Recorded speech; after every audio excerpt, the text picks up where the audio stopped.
the olden time of the 80s, the kids that we sort of watched out for were the show-offs, the one who Mm, would say, I'm the best, I go in front, I'm first.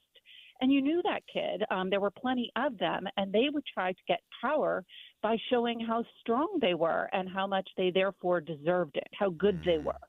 And now you really have the opposite tendency. And I think any parent who sees how this operates among young children today knows that, the way to get power is to claim that you have somehow been denied equal access, or that you are somehow, being underrepresented or silenced or denied or marginalized or oppressed, or you have a diagnosis. And this is not to say that none of these things aren't Right, legitimate. There right. are legitimate grievances that people can have, but what I find interesting is the overwhelming extent of this way of thinking, and really a reversal of that old way of thinking, which was, again, might is right is not right either. But there is really something interesting to say about our culture, that we are constantly looking for whoever has the most to complain about as therefore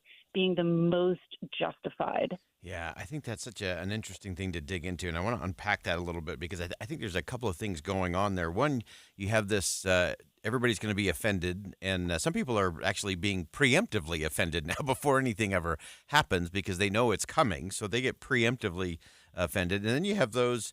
We have a rule at our house that if you have to declare it, you're not it. So when my kids would say, I'm an adult now, it's usually because they were going to do something really childish. But That's but very now smart. but now we have a lot of people who are claiming the grievance, often preemptively claiming that Right. victimhood or grievance as a way to, as you said, position themselves to actually gain power or advantage or resources. How do we change that conversation?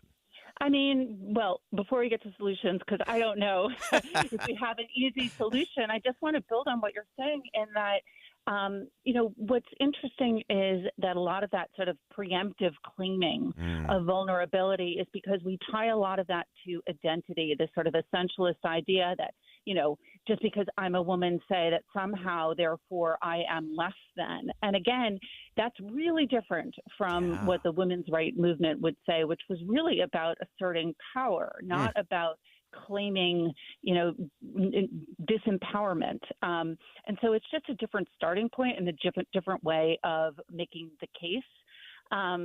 But in terms of how we address this, I think we have to really look at this from the ground up. And part of the problem is the language of harm. mm, It's this idea that, if you say the wrong thing, if you use the wrong word, if you somehow don't allow certain people to speak as much or speak first, or have some kind of privileged status in the order of speaking, then you are then by being harmed, you therefore have some legitimate grievance that then needs redress.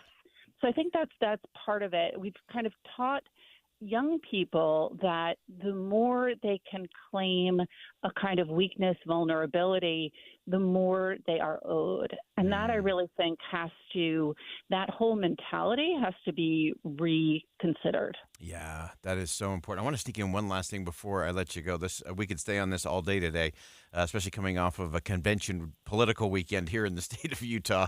That a lot of grievance being aired over the weekend. But I want to get to one of the crucial things that I found in your piece, and that is how this idea, this approach to gaining power through victimhood and grievance politics, actually prevents us from getting to the conversations about those who maybe do have a grievance or have been wronged or have been, not had equal access to the opportunity or the path.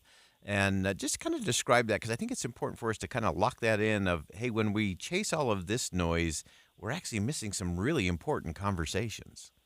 We are. And I think one of the big things that we do miss is the voices that are not yelling, the voices that are not, claiming some kind of grievance are often the most overlooked. And this gets back to especially with regard to class. I would say with regard to people who are poor, they're not necessarily on Twitter all day long, or X, acting or performing their grievance. And the loudest voices in the room often don't represent a population. One of the ways I think about this is when you think about disability, for example, you will have a lot of people online using hashtags, talking about, let's say, some kind of disability or mental issue, and they'll have a hashtag actually autistic, and they're all sort of jockeying for more rights or more, whatever it is, more power.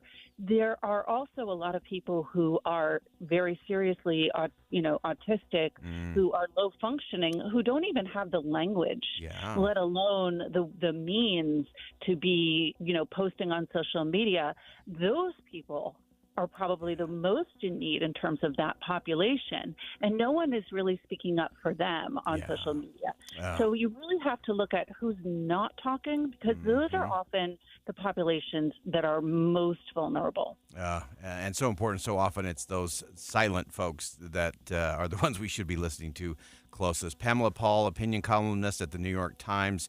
Fantastic piece. A lot for us to think about. And we're going to think again about what we think we know to this whole grievance politics stuff. Pamela, thanks so much for joining us. Great piece. Thanks for having me. All right. We're going to stay with this conversation because I think it applies in a lot of different places and spaces. So stick around. We'll be right back.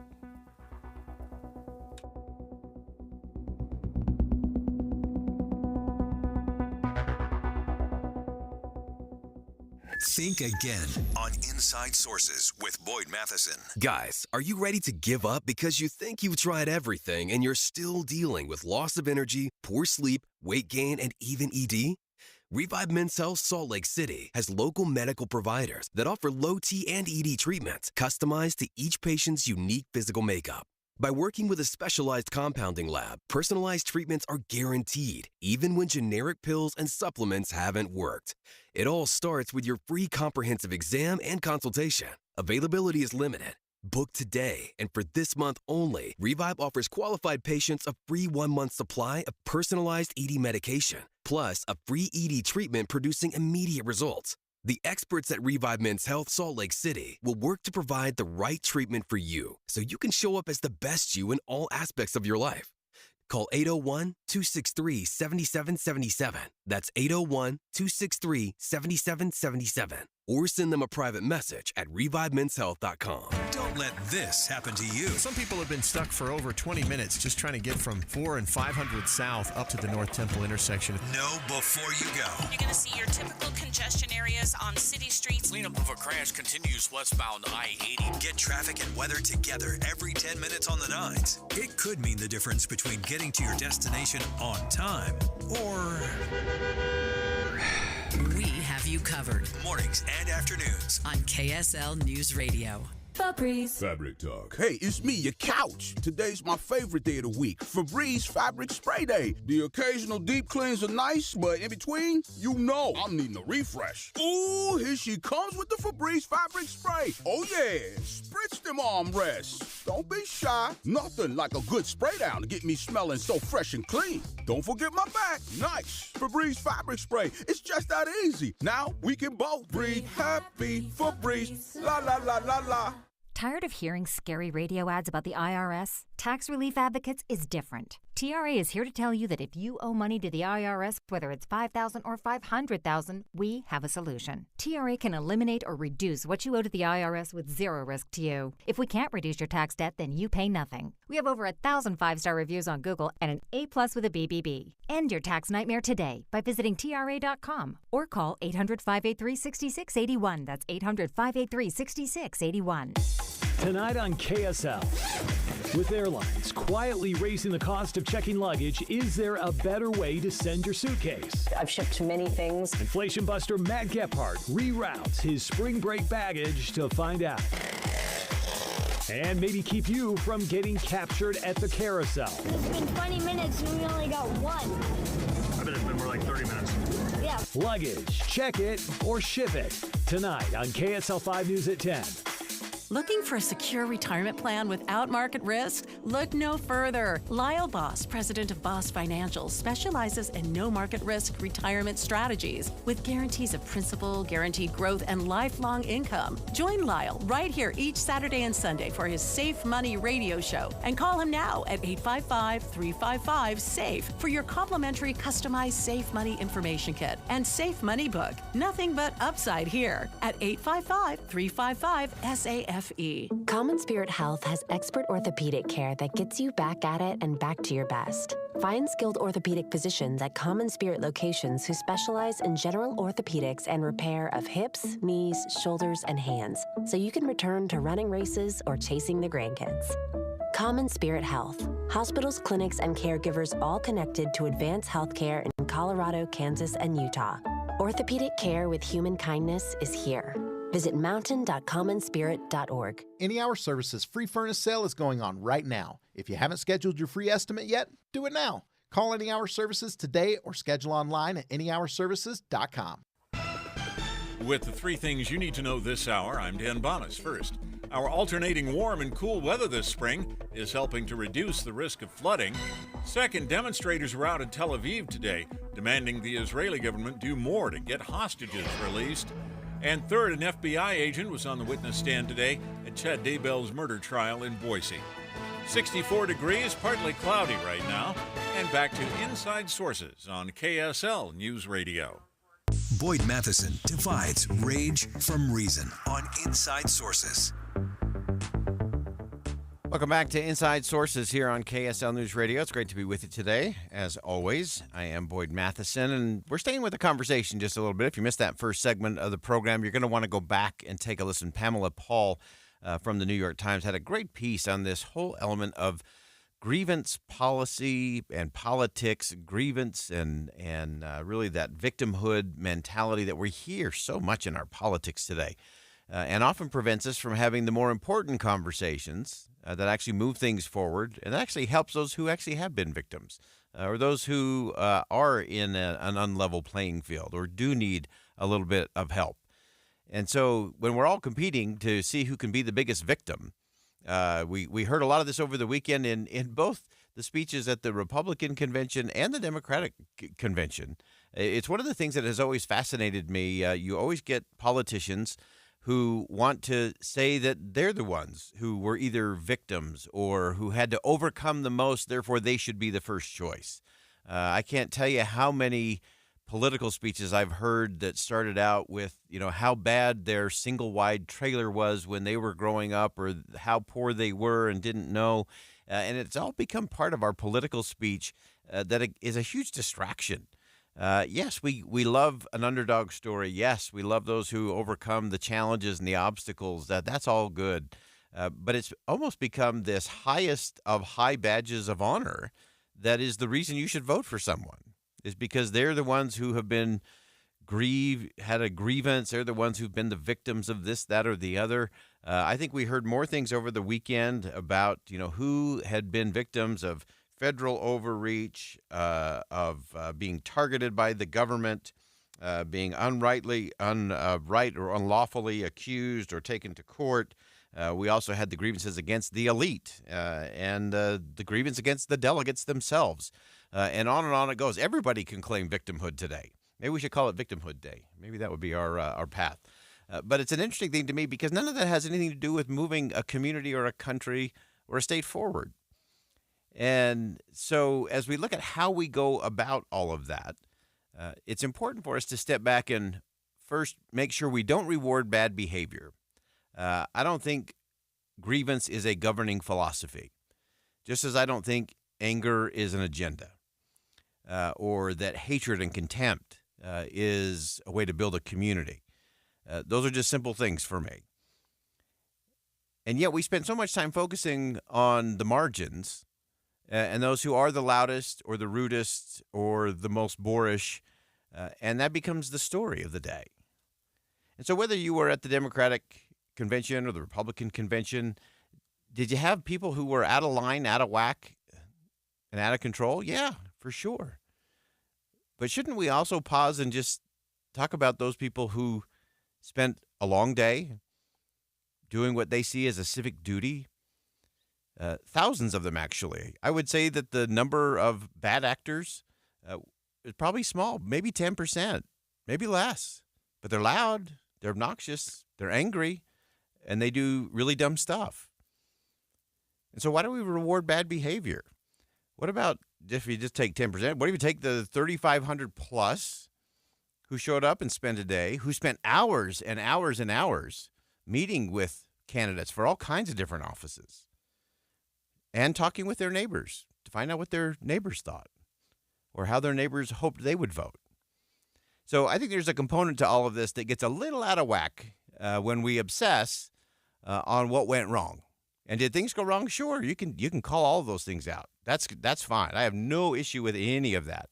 At the same time, like in most things in our society, it's the minority of the minority that does dumb stuff or acts out of whack or in ways that are not conducive to the civic dialogue and process that we're after.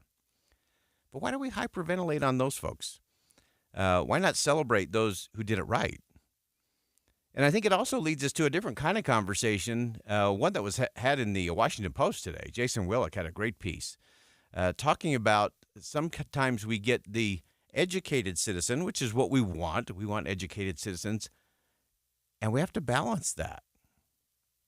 So, of course, the easy answer is yes, the ideal citizen is somebody who, learned civics in their high school class. They're engaged, they're informed, they're involved in the whole process, and that they're ready to step up and vote with confidence in an election. And I think that's true. We do want people leaning in. We do want people informed about the issues, not just the headlines and not just the vitriolic rhetoric that we hear. We want people to really know the issues. At the same time, we have to be very careful because there is a fine line. And multiple studies that were pointed out in the Washington Post today show that those who go past just being informed and become obsessed actually aren't as good citizens in the end. And part of it is because they are so certain of their position that they are no longer curious, they are no longer persuadable, they no longer have an ability to be influenced or take in new information. They become partisan and locked in the politics of it. And so this whole idea of, for me, confidence is never arrogance. And that's where the line crosses, I think. You can be confident, and real confidence, authentic confidence, comes when you've done your homework. You're prepared, you're ready, you got a plan, you understand it. That's different than just that cockiness, that arrogance that sometimes manifests itself in the extremes of the political parties, in those on the far ends of the scale, those who do tend to participate and engage in behavior that is embarrassing or childish or vitriolic, or pick your adjective. And whether that's at a political convention or on a college campus, it's the same. And when we stop being persuadable, when we stop being curious, when we stop listening to anyone else because we're so certain, because we're so obsessed with it, we got all the answers. That is when our constitutional republic is most at risk. And so we have to learn to step back just a little bit, that we don't become so entrenched either in the grievance, whatever our grievance is, or whatever our party's grievance is, or our particular candidate's grievance is, that we stop listening, that we stop learning, that we stop asking good questions and being curious. And I think often the most important part of curiosity is being able to question why someone you disagree with thinks that way, or why they believe that would be a good policy solution for that particular problem. So we have to get to a different space in all of this. Because this kind of balancing, we often talk about the balancing we have to get to in our politics between the majority and the minorities. Majority rights, minority rights, we have to protect those.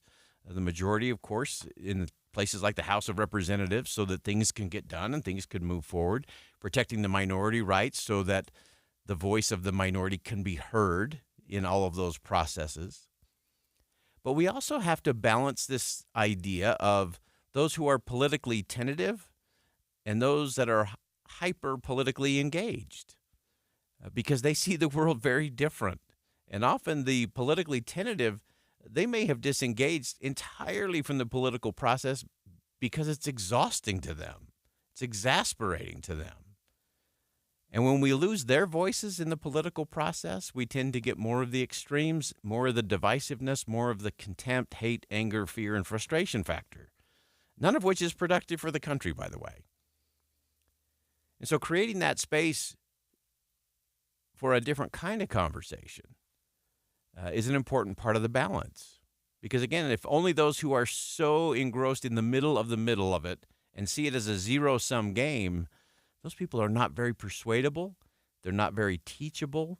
They're not very creative in getting to better solutions for the future. And ultimately, that hurts the country in the end. All right, that wraps it up for this segment of Inside Sources. We'll step aside for some bottom-of-the-hour news. More Inside Sources coming up next. Stick around. We'll be right back.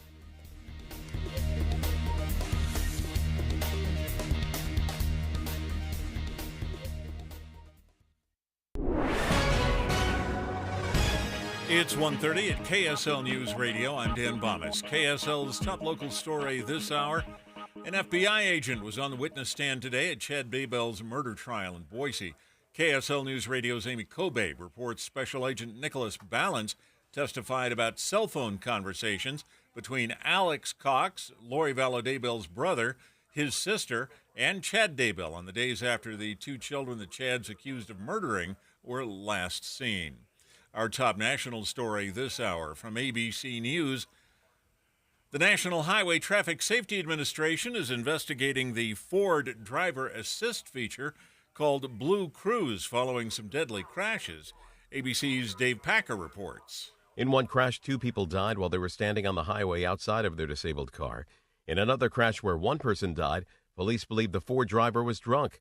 The National Highway Traffic Safety Administration says the partial automation system is designed with the expectation that the driver is alert and supervises the system's performance. Dave Packer, ABC News. Your money at this moment, the Dow Jones average right now is up 74 points on the day. The NASDAQ is up about 10. And just ahead, it looks like we've got a cool week ahead. That's next. KSL News Time, 1:31. At Fisher Investments, we may seem like other money managers, but we're different. Are you really that different than the rest of us? We are. As a fiduciary, we always focus on what's best for our clients. What services do you offer besides investing? We have a team of specialists in financial planning, estate planning, and more. Your clients rely on you for all that? Yes, we ensure clients receive unparalleled service at every step of the relationship. Okay, but you still sell commission-based products, right? No, because we believe that's a conflict of interest. We prioritize service over sales goals. So, then how do your fees work? We have a simple and transparent fee that's a percentage of our clients' portfolios. So we do better when our clients do better. Wow, we're more different than I thought. At Fisher Investments, we're clearly different. Learn more at FisherInvestments.com. Investing in securities involves the risk of loss. If you have been putting off a procedure that you know you need done because you've been walking around with pain in a hip or a knee, or you haven't been able to play tennis or ride a bike because of a shoulder, because you were fearful that it'll have you out for the season or maybe out for the rest of your life of doing something you love, listen closely, because the future of medicine is here in the Valley at QC Kinetics. They're the nation's leader in the most exciting revolution in pain management you've seen in decades. It's regenerative medicine. Surgery, steroids, drugs, these may no longer be your best option. You need to call QC Kinetics today. They're under the leadership of National Medical Director Dr. Mitchell Scheinkup, who's been at this for 20 years in clinical work, tons of research, teaching, and publishing, and he wants you to get that relief without surgery or downtime. Do this today. Call QC Kinetics for a free consultation, 385-766-1987. That's 385-766-1987. QC Kinetics, 385-766-1987. Derek Overstreet, founder of the New Millennium Group. We're a financial planning firm. Listen, we're fiduciaries. We have advisors standing by right now to take your call. That's 888-999-6370, 888-999-6370. The reason you're going to want to call is we're going to help you retire 3 to 5 years before you thought possible. Now, imagine how that would be if you could actually retire 3 to 5 years sooner than your plan was. The way we do this is by putting together a step-by-step plan, taking into consideration any rental properties that you have, any pension income that you have, your Social Security. Listen, we put that all together for you in writing. It will allow us to build your income based on inflation. You know, inflation has been rapidly rising. You and I both need a plan that whatever we start out our income at, in 5 or 10 years, we're going to need 40% more income. So if you're one of those people listening and you'd like a plan in writing, give us a call at 888-999-6370. That's 888-999-6370, or go to utahsfinancialplanner.com. It's a priority for us at this station to bring you all sides of a story and to talk about the news fairly, completely. Get all the facts and be really aware. Utah's Morning News with us, Tim and Amanda. Weekday mornings 5 to 9 on KSL News Radio. Traffic and weather together brought to you by Sinclair's DinoPay app. Save up to 20 cents per gallon.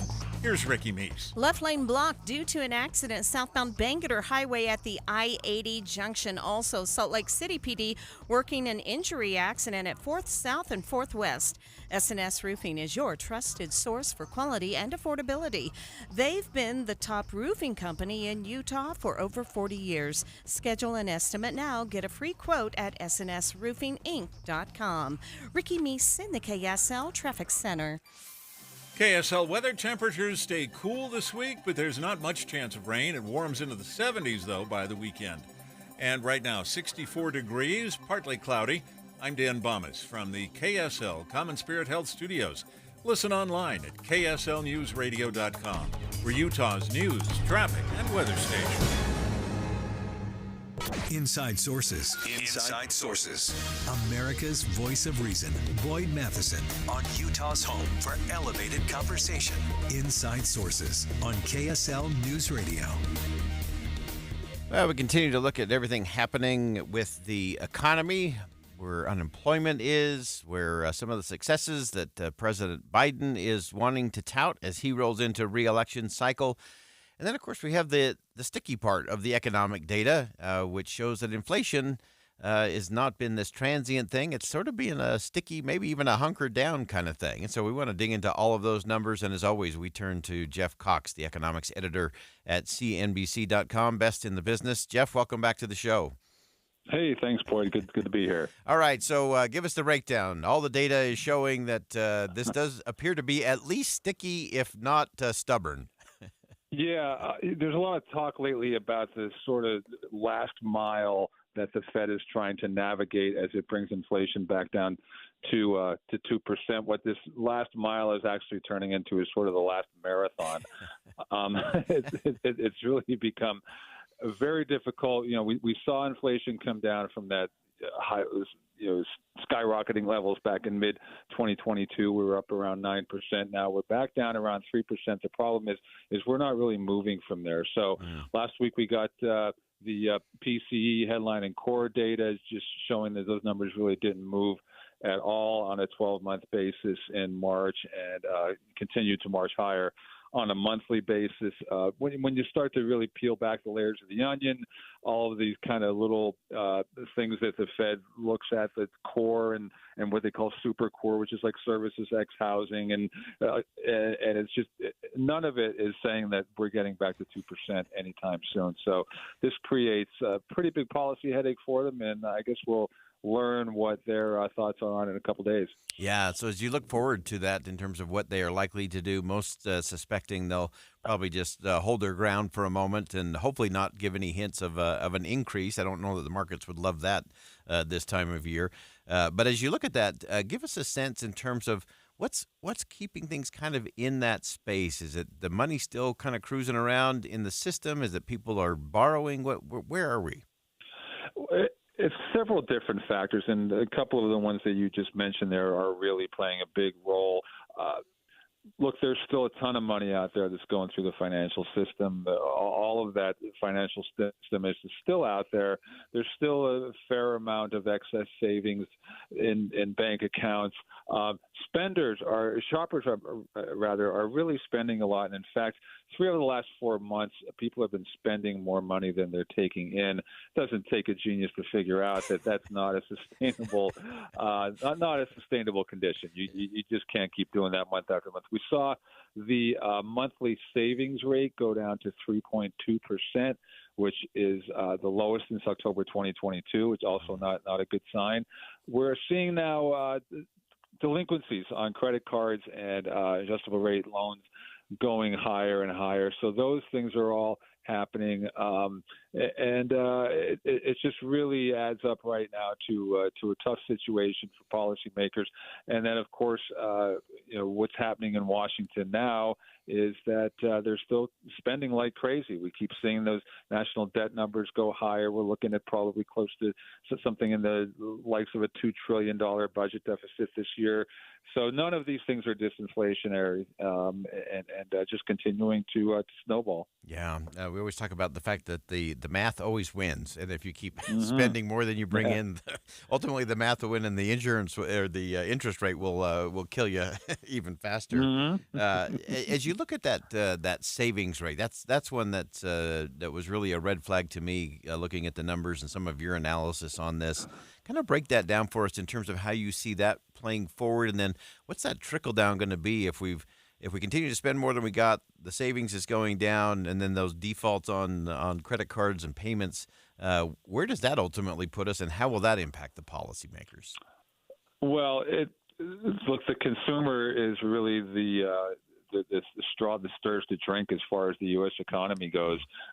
It's responsible. Consumers responsible for 2/3 of all economic activity. We know that. This GDP figure that we just got, as disappointing as it was, it would have been worse had it not been for the fact that consumer spending kept things afloat. In fact, when you look at it in terms of contribution, pretty much this past quarter, the entire GDP gain was driven by consumer spending. So you can see where we go with this. If the consumer doesn't stay strong and prices stay high, that really spells some very bad things for the economy. Now, the more dovish or more bullish economists would look at these consumption figures and say, hey, nothing really here to see as far as the consumer goes, except for the second quarter of last year. We've seen really powerful consumer spending for the last about year and a half or so, and no relief, no ebbing in sight of that. But it's just like it's down at 3.2% savings rate. That's not a good place to be. It really, what ends up happening is when you see these really low levels of savings rates, they end up being sort of leading indicators for a recession ahead. And then, of course, recessions come along, and then the savings rate spikes because people, don't want to go out and spend money they're afraid to. So the long range trend on this is not good. Yeah, talk to us about we've always been talking about the possibility that we could bring this thing in for a really nice soft landing. Are we getting past that? Are we going to bounce? That's a tough thing to say at this point. It certainly seemed a lot bright. Seemed a lot better of a chance of that just a few months ago. Now it's starting to those chances are starting to dim. Some interesting comments last week from Jamie Dimon, of course, the CEO of J.P. Morgan. He was speaking to a conference, I think it was on Wednesday, and had made this comment basically that the economy was just unreal, that it was just, you couldn't believe how strong it was. And then the day later, he sits down for an interview with the Wall Street Journal, and he kind of sings from a very different hymnal and says that he's very worried about the level of government spending and the impact that's having on inflation and how tough this is on consumers. And he said his contention was that the market's pricing in about a 70% chance of a soft landing, and in his estimation, the actual chance of that happening was about half that. So from one of the smartest financial minds in the world, that's not what you want to Yeah, hear. I landed in San Diego Airport one time, which is one of the hardest places to land a plane because of the crosswinds. And we came in and we bounced hard. And I remember walking off. There was an old woman in front of me who walked up to the captain, who was standing there at the front of the plane, and said, "Excuse me, sir, did we land or were we shot down?" And I felt sorry for the pilot, but I sort of feel like that's where we're headed with the economy. Give us one last thing quick before I let you go in terms of what we should be watching. Obviously, in a couple of days, we'll hear some things, but what beyond that are you looking at that we should all be aware of? Well, we've got a bunch of stuff going down in the near future. We've got, in addition to the Fed meeting, we've got some pretty important jobs reports this week. We get ADP and then the quits rates on Wednesday, and then we get to see what the non-farm payrolls report is for Friday. A couple things that I think in the near term that you want to watch out for. The one thing that the Fed is going to do this week, I think that there's a good chance that they won't change a word in their post-meeting statement, and then we'll listen to Powell afterwards. But I do think that we're going to get some guidance this week. They will announce the beginning of the end of QT, of quantitative tightening. So it'll be interesting to see how the market takes that, and whether kind of use it as a precursor for potential rate cuts at least somewhere down the road. And then of course it's going to be all about Powell and listening to the things that he has to say. And then once we get this meeting out of the way, of course, then we have this endless parade of Fed officials that will start coming out. And as Liz Ann Saunders and some others, Liz Ann Saunders and Charles Schwab and some others like to call it now the Federal Open Mouth Committee. This is just all of this chatter, and it just sort of seems like sometimes it does more harm than good. But we'll be hearing a lot of that. So there will be kind of bottom line is there will be no shortage of news out there, and then no shortage of things that we'll need to keep an eye on. Well, good. That ensures that you're coming back on the show with us, so we appreciate that as always. Jeff Cox, best of the best, economics editor at CNBC.com. Thanks so much. We're going to step aside for a quick break, and we'll come back with more Inside Sources right here on KSL News Radio. Stick around.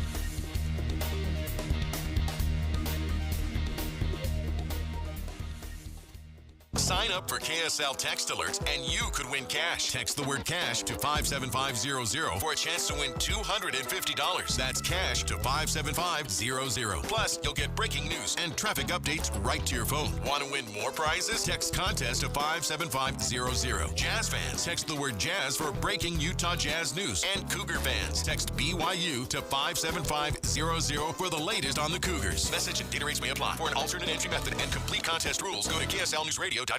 Are you tired of yo-yo dieting? Are you thinking about trying the latest fad prescription drug with their long list of possible serious side effects? Most people don't realize that while you may lose weight, it's just temporarily suppressing your hunger, so as soon as you get off the drug, your frustration and your weight could come right back to haunt you. At slcfatloss.com, we know the secret to quick weight loss and, most importantly, safe and lasting weight loss. Our program has helped over 40,000 clients across the country break the weight loss code. Gone are the starvation diet plans. Our program is healthy weight loss, using real whole foods and proprietary strategies to help guide our clients through their successful weight loss with a roadmap to keep the weight off long term. There's no time to lose, just wait. Jumpstart your weight loss like I did with the help from Salt Lake City Fat Loss. I lost 25 pounds in 60 days, and you can too. Drop my name, Maria, now at slcfatloss.com and get $200 off. slcfatloss.com. Results may vary.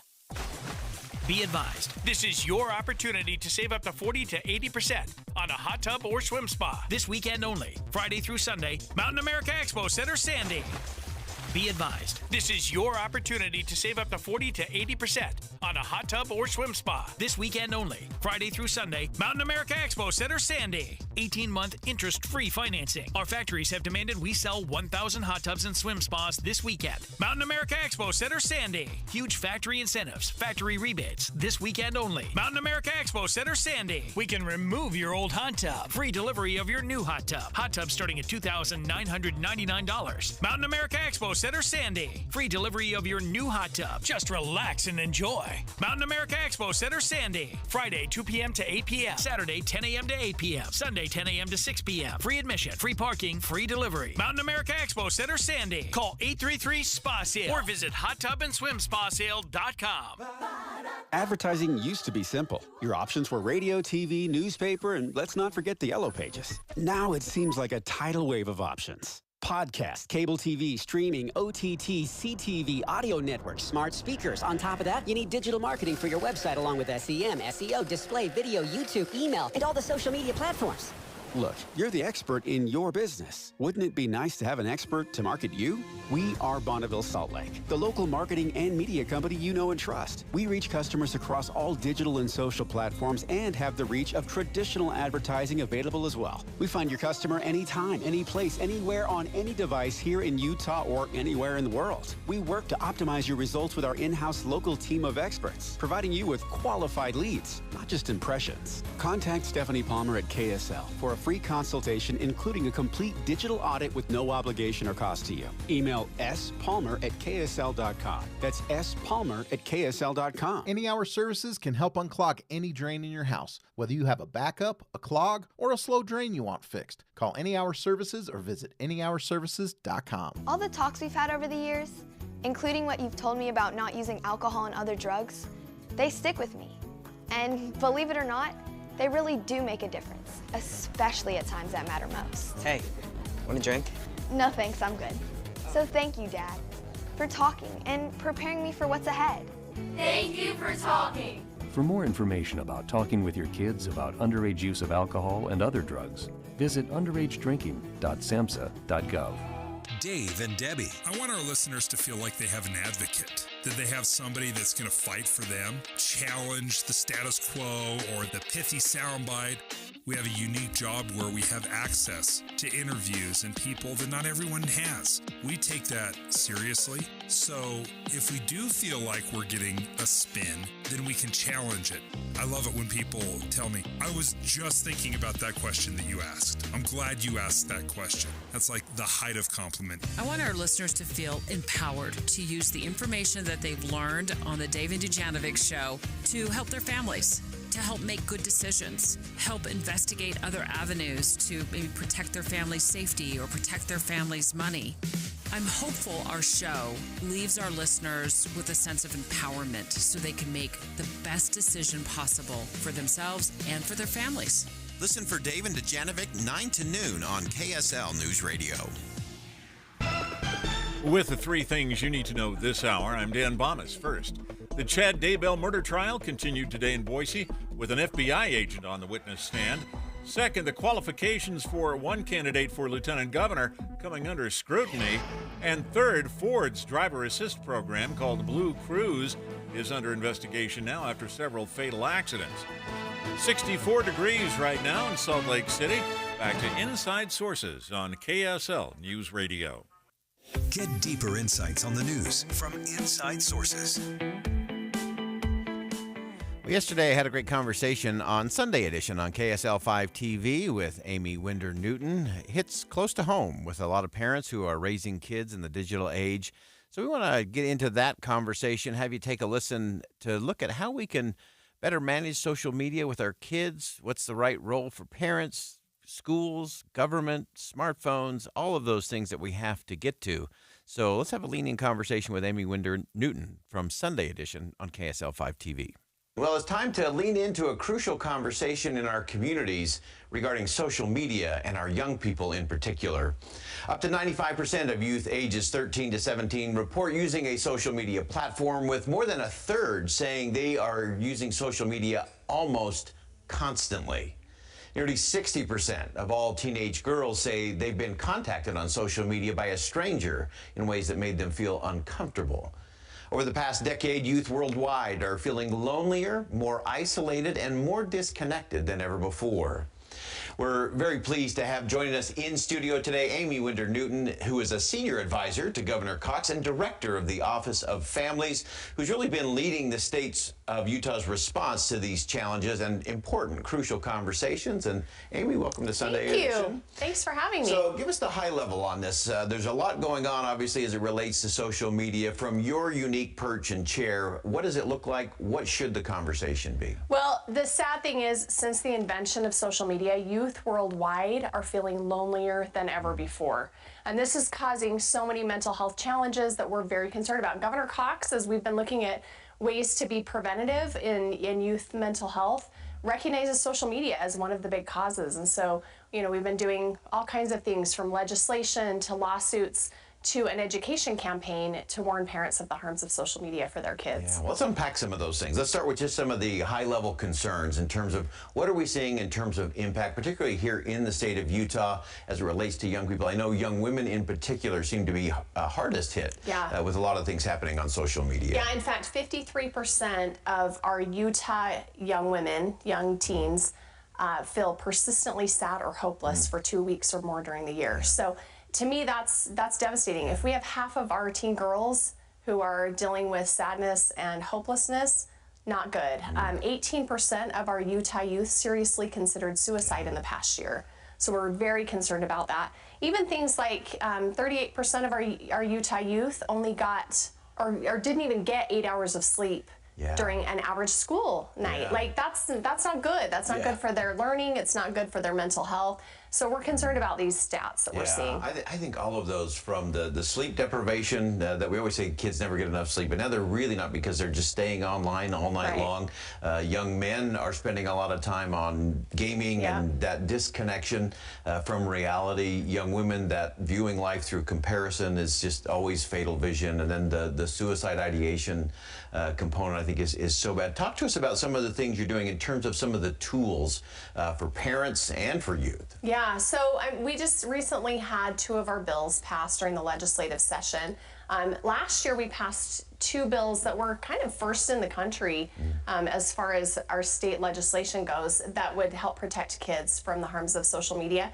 Those 2 bills were repealed and replaced this year with some that will do a great job giving parents tools to help monitor what's going on, set time limits, that type of thing. It will require age verification. So if an account is a minor account, then it shifts into having more privacy and things like that. So we've got a lot of things in place there legislatively. But as far as like this campaign that we have great resources for parents online. They can go to socialharms.utah.gov. We have all the data there so people can see what's going on. We have our TV ads from the campaign and other information. Our U.S. Surgeon General just came out this last year with the same concerns about social media and mental health for youth. And so we have some of his information there. And then a parent presentation. I want to talk about that, because that was one of the things that I love going. Again, you can go to socialharms.utah.gov and just describe a little bit how that presentation for parents that facilitate a conversation with their youth. I think it's so powerful. Yeah, so if you go to the website, you can download this PowerPoint. It's basically a plug and play. So you can have conversations in church groups, school groups, with your family, wherever, and talk about social media and the harms to mental health and help educate and have those discussions. So important for parents to have these discussions with their kids and to really understand what's going on. I mean, I don't know if we really get it, if we really understand what they're dealing with as they're seeing all the negative feedback and dealing with addictive algorithms and things like that. So it's a really great tool to be able to have these conversations. Yeah, and I love the way that you've gone about this, because there's a legislative component to it, there is a community component to it, there's a family component, there's an education component to it. So it really is surround sound in terms of the kinds of resources we need, because otherwise we aren't going to get it until it's too late. Exactly. That's exactly right. And so just talk to us just in our last couple of minutes here in terms of some of the other things that you're seeing or some of the other conversations you're hoping we get to. Again, I think the data we get and understand, and everybody says, oh, that's so awful and terrible. And yet sometimes we're more comfortable letting our kids walk around with all of that in their pocket on a phone, but we don't let them go outside or cross the street to go play with a neighbor. How do we get to not bubble wrapping them in the physical world, but letting them go free range when it comes to the social side? Yeah, well, we like to say we need to disconnect to reconnect. And one of the things that our kids are missing out right now on is what you say, free play, being able to go outside, climb a tree, take some risks. That actually helps decrease anxiety in our kids. But some of the tips that we have for families is have more time where you have devices put away. Make sure that you've got that time where, whether it's having dinner together or watching a movie or whatever, that everyone, including parents, because we're not great examples, most of the time on this, that we all put our devices away and that we prioritize that one-on-one human connection. Human connection is such a great driver for positive mental health. Yeah. So that's one thing that we can do. The most important thing we say to parents is delay. Do not give your kids a device with the internet and social media when they're teens. It's not good. It's not good for them. Delay as long as you can. Even the Surgeon General says 13 is way too young to have social media. You know, look at 16, 17, 18 when your kids are more mature, depending on their level. But we really are just encouraging parents, you have to be brave, and it's not easy. Yeah. And there's some things you can do to wean off by setting some limits. So we need them to stand up and be brave. Yeah, parents is not for wimps. And this is a time where parents do have to really stand up and be that parent sometimes. Say, no, we are going to delay, or we are going to not allow it in the bedroom late at night or all through the night. Those are all just crucial parts of this. And I think all of us as parents should do the same process in terms of disconnecting a little more so that we can actually connect on that level. Amy Winder-Newton, as always, great to have you in the studio. Thanks for having me. Crucial conversation. Thanks for leading it. And again, all points of the compass, I think, is what really matters. That's my conversation from Sunday edition on KSL 5 TV over the weekend with Amy Winder-Newton. There's so many facets to get into when it comes to social media and our teenagers. But I think the most important thing, parents, be parents. And then let's all get out and disconnect in order to reconnect. Well, that wraps it up for hour number 1 of Inside Sources here on KSL News Radio. We'll step aside for some top-of-the-hour news, but don't go anywhere. We got a big hour number 2 coming ahead, including a think again moment when it comes to the terms pro-Palestine and pro-Israel. It'll get you thinking again, so stick around. We'll be right back.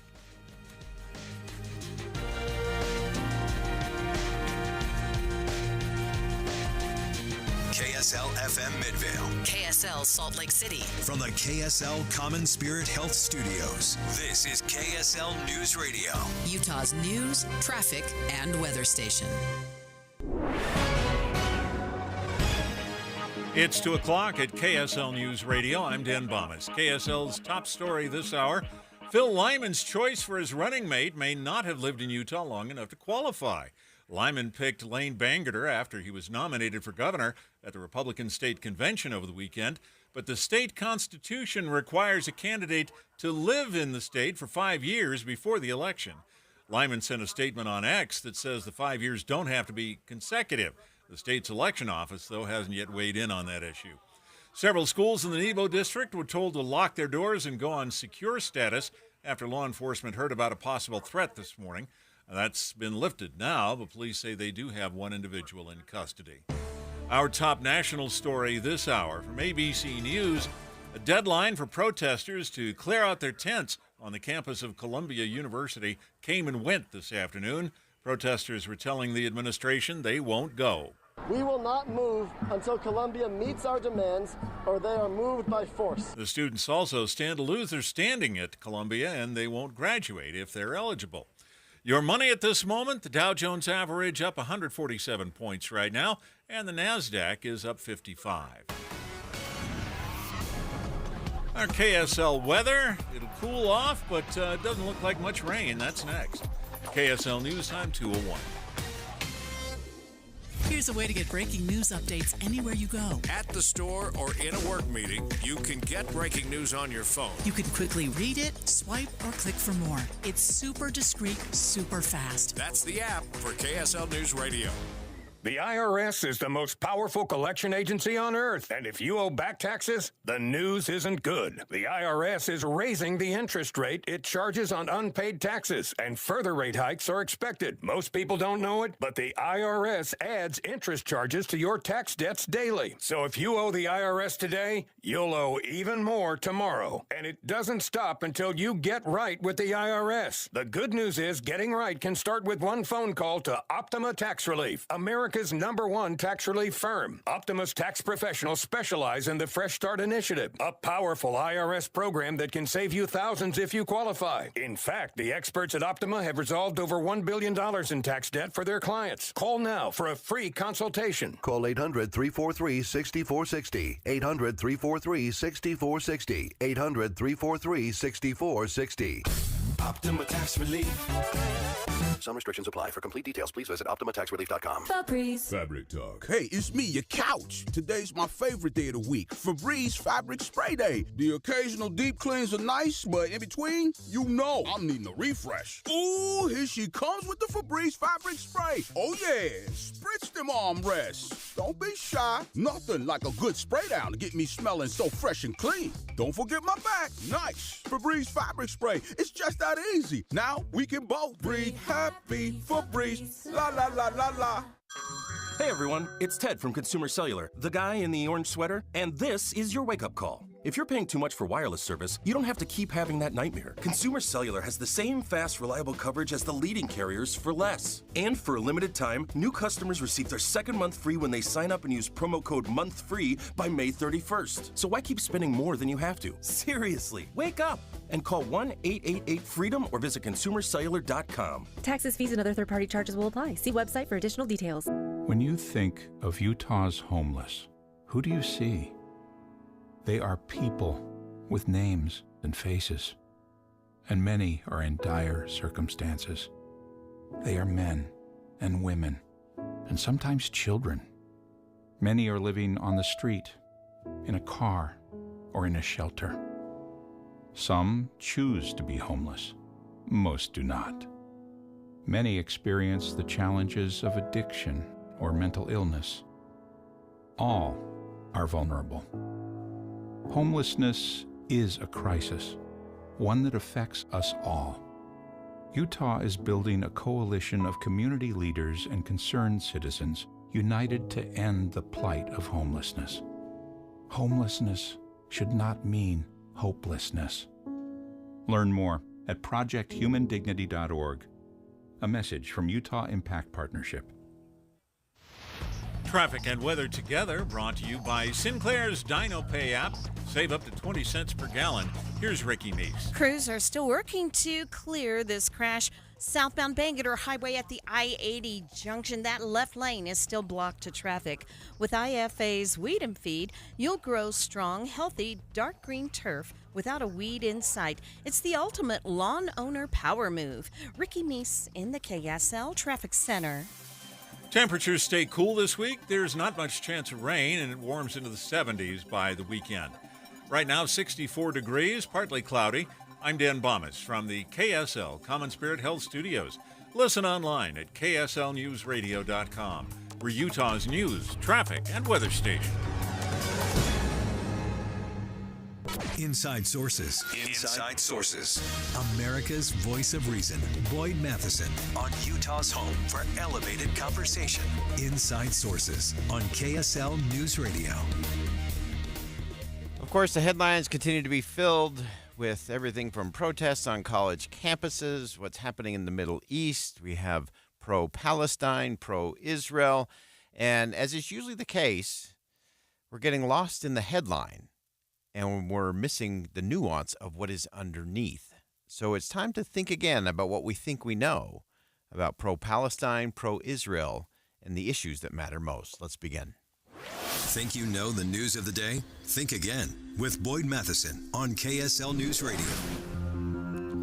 Well, it's very easy in all of the headlines and the clamor and chatter on social media and in national news to get lost in all of this. There's such a great conflation of terms that just make it really easy to create these fake fights, false choices, moral equivalence, and all of those things. And someone who's getting us to step back and think again about what we think we know in relationship to all of this is Judith Levine, Brooklyn journalist and essayist.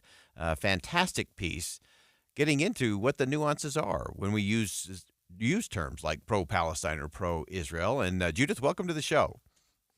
Thanks. Good to be there. Really fascinating piece. Love the way you approach this. And let's just start from the baseline in terms of how we have conflated so many things into some pretty shorthand terminology that in many ways is getting us no closer to getting resolution on anything.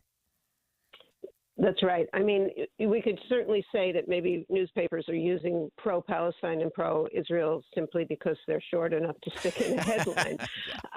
I've been a headline writer myself, so I know that. But yes, many people who are supporting liberation in Palestine or in the end to the bombardment by Israel of Gaza are not pro-Palestinian in the sense that they want there to be a single ethnic state of Palestinians in the space between the Jordan River and the Mediterranean Sea.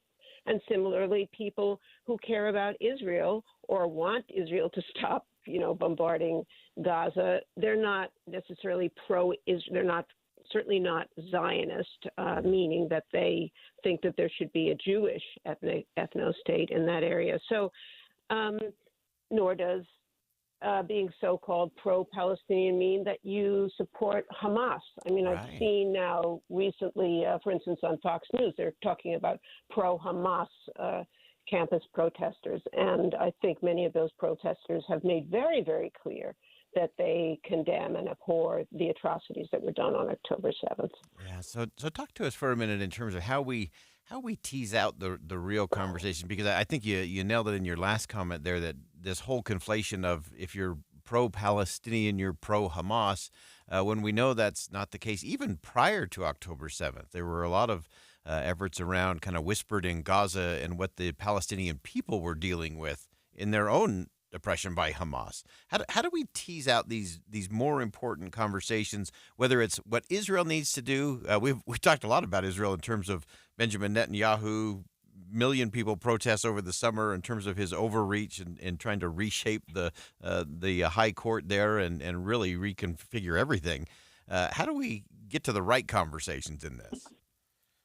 Well, I think, first of all, it's very, very important to make a distinction between people and their governments. One hopes that in a democracy, we can protest what our government is doing. And much of this protest is about the role of the U.S. in sponsoring the violence in Gaza. That is, we're, sending them tons of money to buy arms that are dropping on the heads of the Palestinians. So that's a really important thing. So there are plenty of Israelis, in my view, not enough, who oppose the Netanyahu government in its actions against Gaza. And as you're suggesting, there are plenty of people in Palestine who would really prefer that Hamas not be the government. They feel oppressed by Hamas, or they feel in the West Bank that the PLO is not representing them. So in order for us to try to move toward democracy, it would be good for us to try to, make that distinction and also to support those rational voices in these places who want to speak to each other and find some kind of reconciliation. I think that's the crux of it right there, and it's so easy to get lost either with the headline writers or the clickbait creators that want to keep it at that high level because that's the way they can foment anger and fear and frustration, and it's good for clicks and it's good for business. But if we don't get to those, as you said, rational, reasonable voices in each of those areas of the world, there's really no chance we can get to that kind of democracy and freedom that I think everybody thinks that should be the goal in the end. Yeah, and another thing I said in this piece is that using these terms, pro-Palestine, pro-Israel, pro-Palestinian, pro-Israeli, just reproduces the kind of nationalisms, the kind of either me or you, my loss is your gain is my loss. It reproduces those kinds of antagonisms, which are really at the root of these conflicts in the first place. And I think they not only reproduce them, they may perpetuate them. Yeah, that zero-sum mindset of if they're doing better, then I'm doing worse. And therefore they're evil, not just wrong, but wrong and evil, I think is where that usually leads us. Give us one last thing to kind of think about. What should we be thinking differently? What should we as consumers of news be doing differently as it relates to everything that's coming in relating to these conflicts? Well, as always, we should be critical readers of the news and critical viewers of the news. And if we're ever asked to state our opinions, or if we want to write to or call, the makers of the news, it would be important for us to make this point that the fates of Israel and Palestine are interdependent. Israeli Jews will not be safe as long as their safety depends on the unfreedom of the Palestinians, nor will the Palestinians be safe if they have a government or if they have a militant group among them that is going to be, aggressing against Israeli Jews. So I think we really need to tell our press and use the social media that we have, which is the way we talk to the press, to critique these kinds of characterizations. Yeah, great insight. This is a great piece in The Guardian. Judith Levine, Brooklyn-based journalist and essayist, really fantastic writing, and really got me thinking through a lot of the complexities and a lot of the nuances with a lot of these conflicts that we just seem to skip over because we can have a flashy headline. Judith, thanks so much for joining us today. Thanks for having me. Bye-bye. Again, that's Judith Levine, and a great piece in The Guardian, really exploring how we go about this. And again, it's so easy to make this the all-or-nothing, zero-sum game battle. And when we use, as Judith pointed out, when we use just those simple terms of pro-Palestine, pro-Israel, we have to make sure we can separate out the government of those areas and the people who live there, because it's very, very different. And you can have great criticism and talk very specifically about those that are governing, whether that's in Palestine or in Israel. And at the same time, we have to be very compassionate about the people who live there, what they're living under, what they're dealing with, because it's hard for us to kind of wrap our heads around that, I think, in a very safe, secure space here in the state of Utah, inside of a very protected United States of America. But how we have these conversations really matter. And I really loved Judith Levine's piece here in The Guardian because it does get us past that really easy, conflate it all down into a single term that fits into a nice headline or a clickbait where you're going to be asked to either make a donation or get really angry about something. And so we've got to do it different, and we have to unpack it. We have to unravel it. It's up to us to discern it so we can make better decisions together. We'll be right back.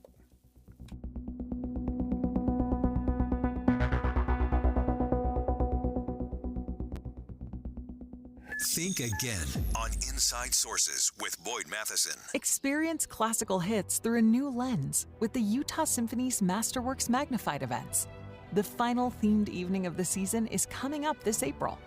Picture this. You're at the elegant Abravanel Hall in downtown Salt Lake City, dressed to the nines and crafting your own masquerade mask. Then you're swept away by the Utah Symphony's performance of Prokofiev's Romeo and Juliet.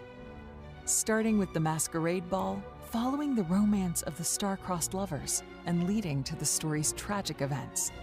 Marvel at the projections giving you a close-up of the symphony's performers and the flying fingers of guest pianist Ingrid Fleeter as she plays Ravel's Piano Concerto. Plus, you'll even hear conversations with the orchestra's expert musicians. It's Masterworks Magnified's Masquerade-themed event, April 26th and 27th. Tickets start at $21 at utahsymphony.org/magnified. Get the news. There were crackdowns on protests on college campuses around the country overnight. And a deeper understanding of the news. Where I think it crosses the line, all of a sudden you're in my face. Give us a call and your best argument. Tim and Amanda catch you up first thing in the morning. Then join Dave and Debbie and Boyd Matheson for conversation about the news middays. And Jeff Kaplan has the latest developments on your drive home. For news and talk, we have you covered on KSL News Radio.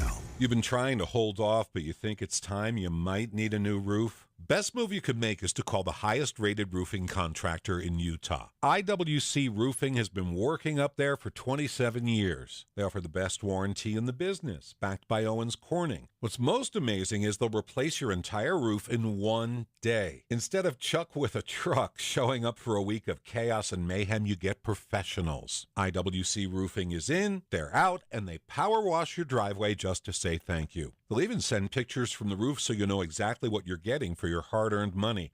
Now, you think a highly skilled Owens Corning Platinum Certified contractor would charge more, but no. IWC offers a better price, and if you call now, they'll give you an extra $2,000 off your quote. $2,000 off. So call IWC Roofing for a free estimate, 801-232-5690, 232-5690, or visit IWCRoofingUtah.com. Up to a 30% upfront bonus and 12% per year guaranteed growth for retirement. I'm Jeff Jr. with Trajan Wealth, and these are the highest guarantees with annuities I have seen in my life. When interest rates are this high, there are silver linings, and annuity guarantees are one of them. Up to a 30% bonus bonus upfront for retirement income. On $100,000, that's up to $42,000 guaranteed in the first year. And it's because of the economy and its high interest rates. Don't let anyone, especially another financial advisor, tell you it's not true. Up to 30% upfront just for opening an account and up to 12% per year guaranteed income growth. Don't miss out. This won't last forever. If you have an old 401k, get up to 30% upfront and 12% guaranteed growth for income today. Call 801-899-7600. That's 801-899-7600. Guarantees are based on the claims paying ability of the issuing insurance company. The best kept secret is this is the pass. It's a pass for fun for everyone. Now through April 30th, save $20 off every annual pass level. 362 days of fun. Visit thisisthepass.com. At Social Security, we are always thinking of ways to save you time and make things easier. That's why we created My Social Security. Opening a My Social Security account gives you secure access to your personal record and interactive tools tailored for you.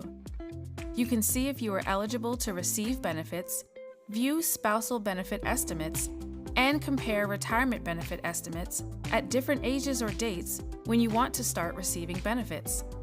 Already receiving benefits? Use your account to change your address, set up or change direct deposit, get a proof of income letter, and more. In most states, you can also request a replacement Social Security card. Save time. Go online. Open a My Social Security account at ssa.gov/myaccount. Social Security, securing today and tomorrow. Produced at U.S. taxpayer expense. COVID-19, brought to you by CDC and the Ad Council.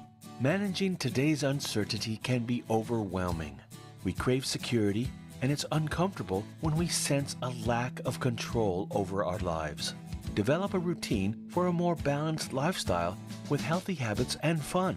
Focus on what you can control, even if it's little things, like a before-bedtime ritual. Find more self-care and coping tips at coping-19.org. Jeff Kaplan. I'm energized by breaking news. First of all, because it's right now, and second of all, because in many cases the audience needs to know.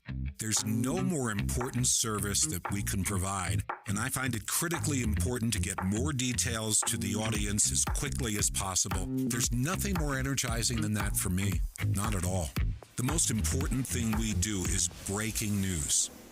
I am gratified that so many people listen to me every afternoon on KSL, but what they don't know is that there are so many people behind the scenes making it happen, checking on the traffic, answering the phones, making the calls, talking to the newsmakers. They're out in the street, into the field to get the raw information, and then putting it all together so that I can sit in front of a microphone and be a source of information every afternoon. But there are so many people who make it happen. That's what you don't know.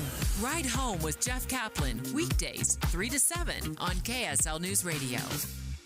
Mom and Dad used to argue about everything, especially about Dad's drinking. It drove me crazy. It got so bad, I couldn't do my homework. I couldn't concentrate. I absolutely refused to let any of my friends come to our house for any reason. I would have been humiliated if anyone found out how much my dad drank and how loud my mom screamed at him. My family went from totally crazy to quiet, calm, and even peaceful. The only thing that happened is my mom started going to Al-Anon family groups. Her relationship with my dad really changed. I asked Mom if she would take me to her Al-Anon meetings or to Alateen. I wanted to see if I could have a better relationship with my dad. I'm sure glad I did. If someone's drinking troubling you, you might be surprised at what you can learn in an Al-Anon or Alateen family group from people just like you. Call 1-888-4-ALANON or go to alanon.org. With the 3 things you need to know this hour, I'm Dan Bomas. First, several schools in the Nebo district are put on secure status this morning after law enforcement heard about a possible threat. That's now been lifted. Second, the qualifications of Phil Lyman's choice for lieutenant governor are being questioned. The issue is whether he's lived in Utah long enough. And third, a man from Sandy was sentenced to federal prison for his role in the January 6th riot at the U.S. Capitol. 64 degrees and partly cloudy in Salt Lake City.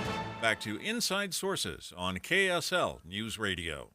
Hear elevated conversation on crucial issues. Boyd Matheson on Inside Sources. Welcome back to Inside Sources here on KSL News Radio. It's great to be with you today, as always. I am Boyd Matheson, and if you missed the previous segment, we had Judith Levine on a great piece in The Guardian talking about just these terms that we get using that are really easy to conflate issues in ways that are not helpful to solving problems.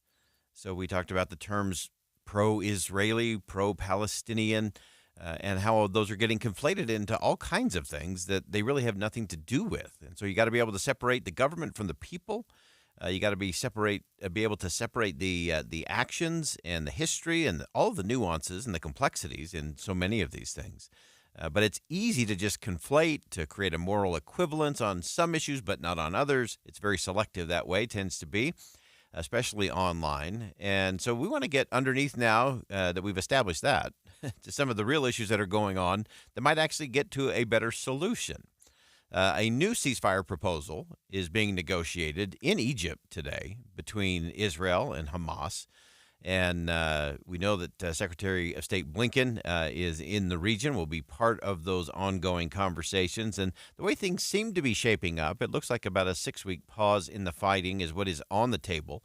The proposal is the latest effort to release the remaining hostages that are being held by Hamas, a way to create space for some of the much-needed aid to reach the Palestinian people inside of Gaza.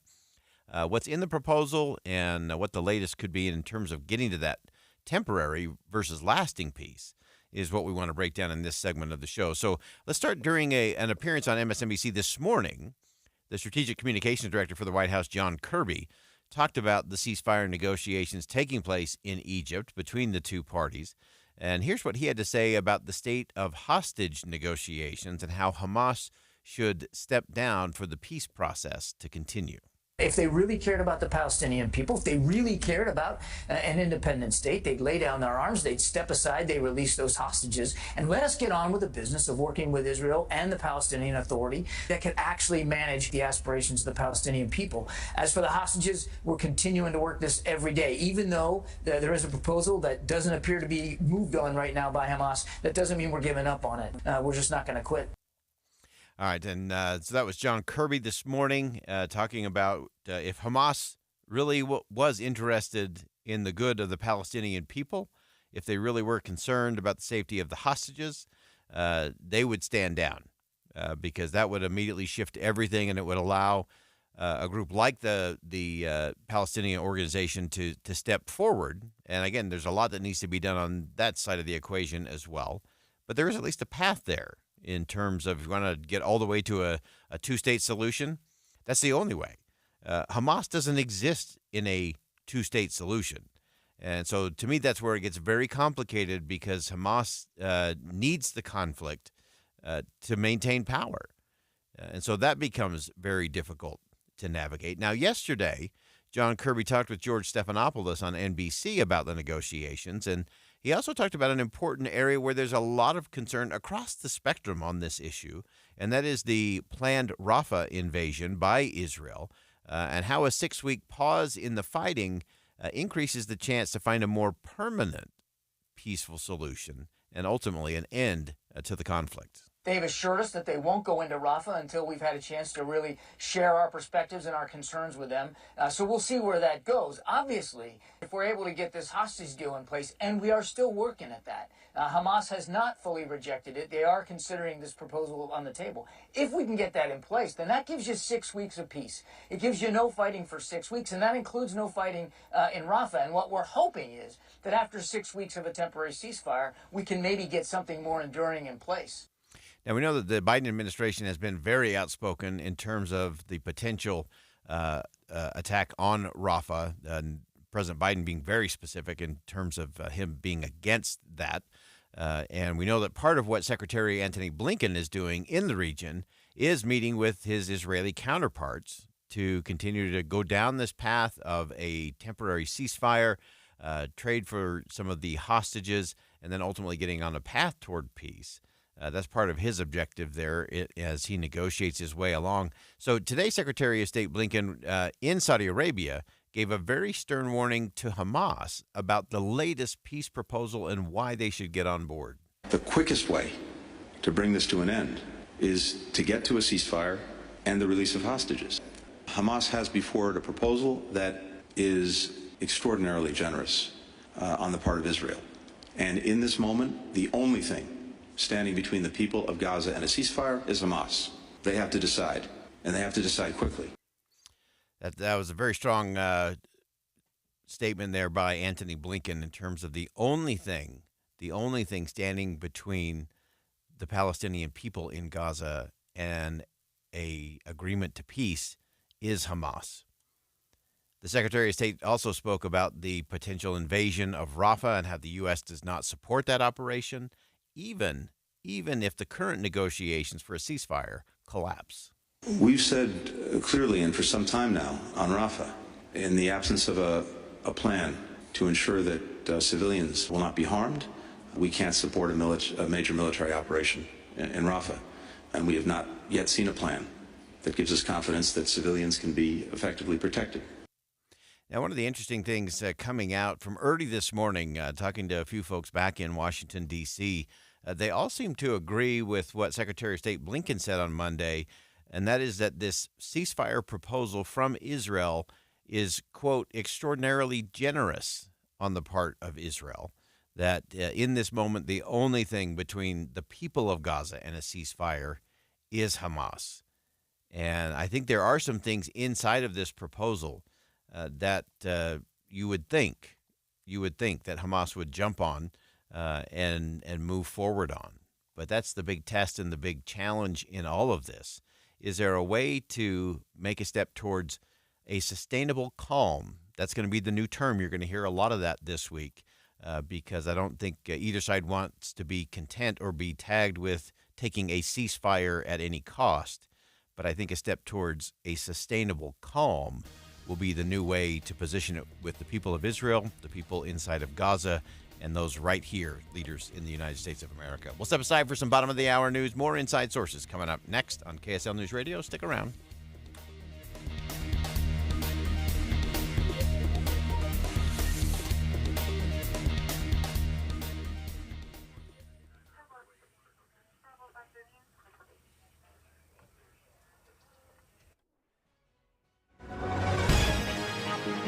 It's 2:30 at KSL News Radio. I'm Dan Bomas. KSL's top local story this hour.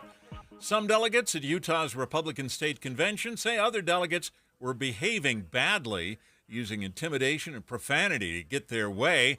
But the chair of the Utah party thinks most people didn't act that way. We don't need to devolve into name-calling or anything else. So if and where that occurred at the convention, I didn't see it, with the exception of some passions here and there, but I didn't see it from the stage. But if in other conversations that was occurring, I certainly would not condone it. Robert Axon also spoke about how some people chose to boo candidates on stage. Says he's not a fan of booing and it doesn't accomplish anything. Our top national story this hour from ABC News. Hamas has a ceasefire deal with Israel on the table at talks in Cairo. The White House says they need to accept it.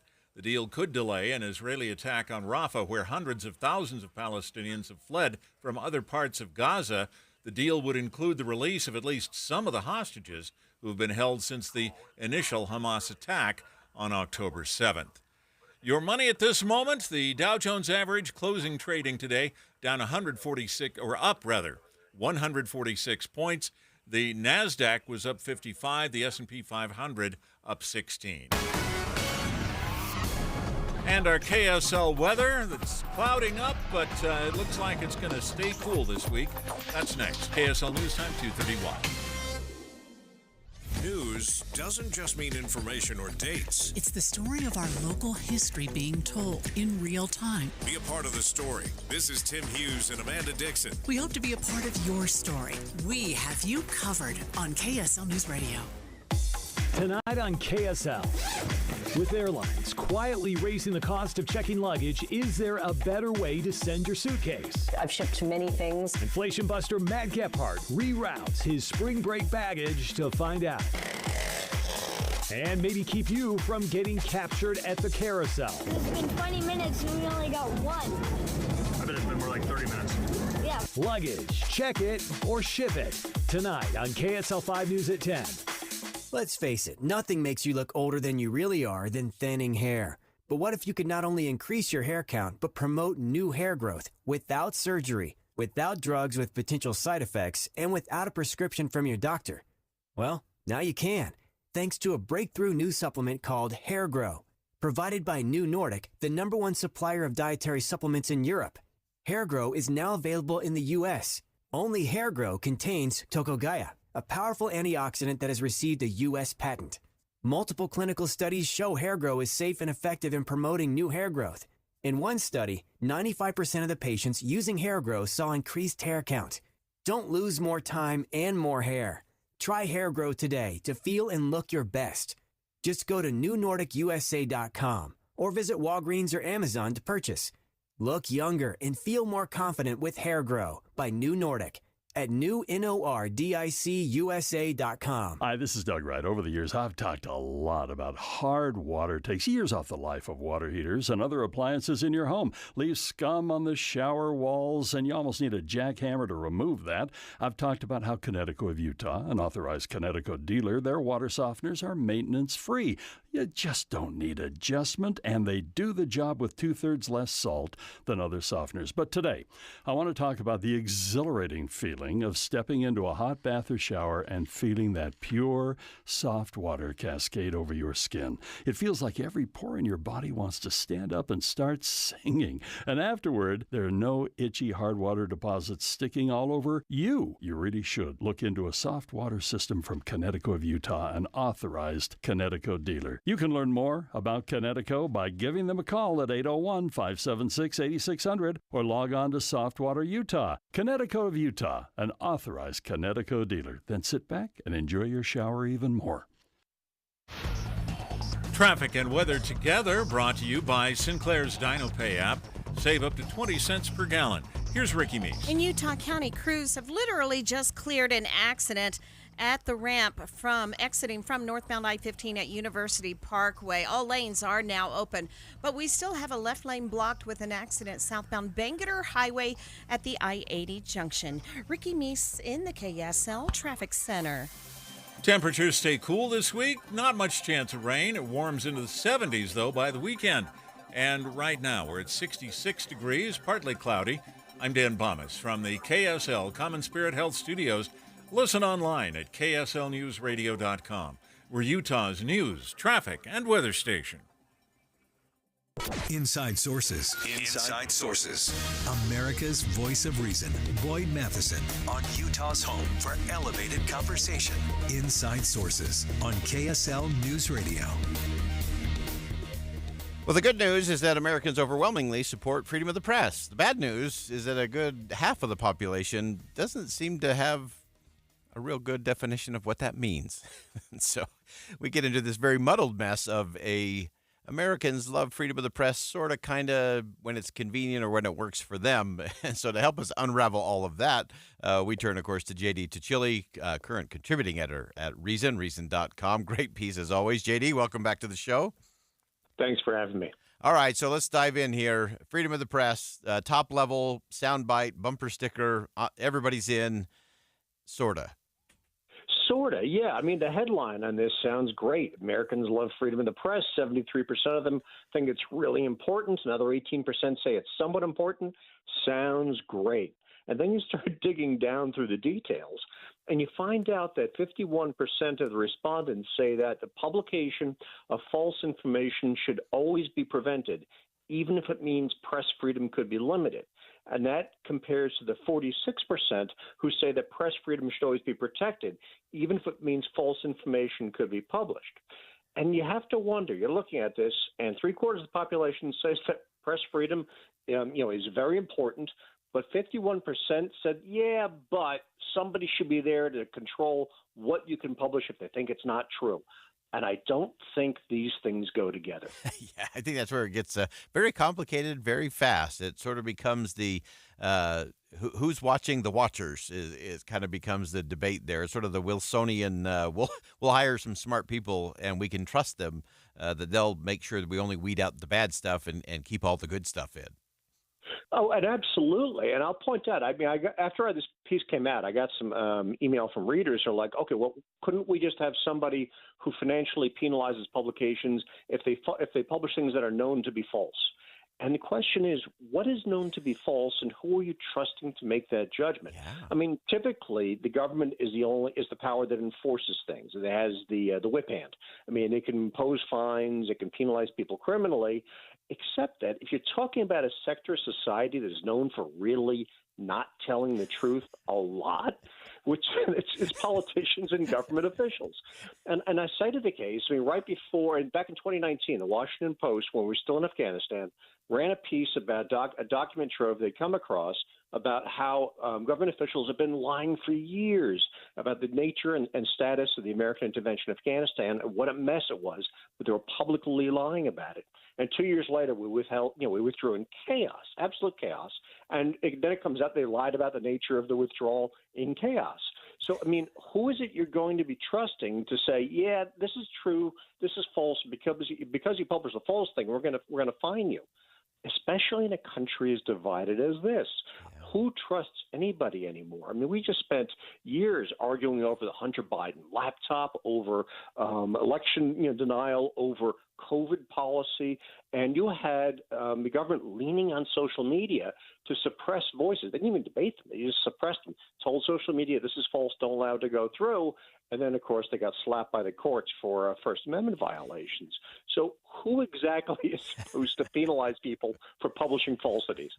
And that leads us to the real conundrum of if we've got this very low trust factor that government and government institutions are going to tell us the truth, if we also have a really low trust level in media, where does that leave us, and what's the path out, up, or sideways from here?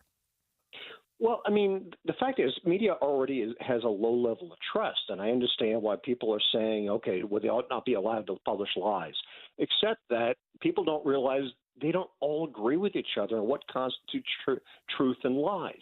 And this is why you have free speech. So you hash this out in the public square, and you call each other liars, and you debate, and then you've got to pull up evidence, and you've actually got to make your case. That's what free expression is all about. So if you want a free press and you want to be serious about it, you can't have someone suppressing what they say is false because you can't trust them. You never were able to trust them. The only thing you can trust is extended debate, and that in the end, there's a better chance, not a guarantee, but a better chance that the truth will out that way, because it's certainly not going to come out through government officials. I love that whole idea of extended transparency, that extensive debate. I think that is really where that trust gets built, and where we do get to the truth, which I think is what we're always supposed to be after. And so as you look at how we do that, one of the things I think in today's world in particular is that if you're in power, if your party's in power, then you tend to trust that person, or you tend to trust that agency a little bit more than if you're out of power. And so it's kind of this preferential treatment thing of who's on my side, and if they're on my side, they're a little bit more noble, they're a little bit more trustworthy, as opposed to the evil, awful horribles on the other side. Well, that's exactly right. And the fact of the matter is, if you look at who is it that thinks that falsities ought to be suppressed, and who is it who thinks that press freedom ought to prevail, right now it's a majority of Democrats say, okay, no, falsities should be suppressed. And a majority of Republicans say that, no, I mean, the free press should be allowed to publish, even if it publishes the occasional falsehood. But the thing is, when they poll people on trusting government, it always flips depending upon who's in the White House. So right now, Democrats have higher levels of trust in government. Of course, Joe Biden is a Democrat. He's in the White House. When Trump was in the White House, Republicans had higher level of trust in government. Inevitably, the people who trust the state to do the right thing are those who think their allies control the government. That always changes, and of course, elections turn, and then they don't want the government making these decisions once they're out of power. And the only way to resolve that issue is don't let the government have its whip hand in action, because we all know it's going to have politicized decision making. It's going to weaponize its committees and its powers, And that is why we have protections for press freedom, because people knew that when they were writing the Constitution over 2 centuries ago, and that has not changed in the time since. Yeah, amazing that they figured that out long before social media was ever invented, that this whole idea of freedom of the press and that ability to voice those things is so important. I want to hit one last thing before I let you go, JD, and that is that it's really clear that we've got to have, in order to overcome all of this, we've got to have an engaged citizen. And then we also have to have some literacy when it comes to how we consume our news, that media literacy component. How do we do a better job of that, of making sure we have people who can be engaged citizens, civically minded, and also have that media literacy? How do we get that train rolling? The best way to do it is to read a variety of sources. If you're relying on one source, and that's great, the media is biased, there's points of view. I wish all of us, our colleagues, were more transparent about where we're coming from. I make it clear I come from a libertarian point of view. The majority of mainstream journalistic outlets these days are left of center, and they tend to align with Democrats, but a significant minority are right of center, tend to align with Republicans. If you want to get a better handle on what's going on, go to multiple sources. See what they're saying, and then make up your own mind. And then, of course, it works on the other side. It's on the consumers, but it's also on the producers. Journalists have to be open about what their biases are. We all have them. Yeah. And they're also, journalists tend to believe now that having values in your work is more important than trying to be objective. Well, if you actually believe that, be open about it. Tell people that so they understand where you're coming from. And that transparency is probably a step towards regaining respect that's been lost by the media. No question. Great piece, as always. J.D. Tuccilli, current contributing editor at Reason.com. Check out his piece there at Reason.com today. So important. Freedom of the press, sort of, kind of, maybe. We got to do better at it, and it's going to require all of us to be more engaged citizens and have a higher level of media literacy. And as J.D. just pointed out, we got to get our information from multiple sources, and we got to teach our kids how to do the same. J.D., thanks for joining us today. Thanks for having me on. All right, we'll step aside for one last break. Some final thoughts on Inside Sources coming up next here on KSL News Radio, so stick around.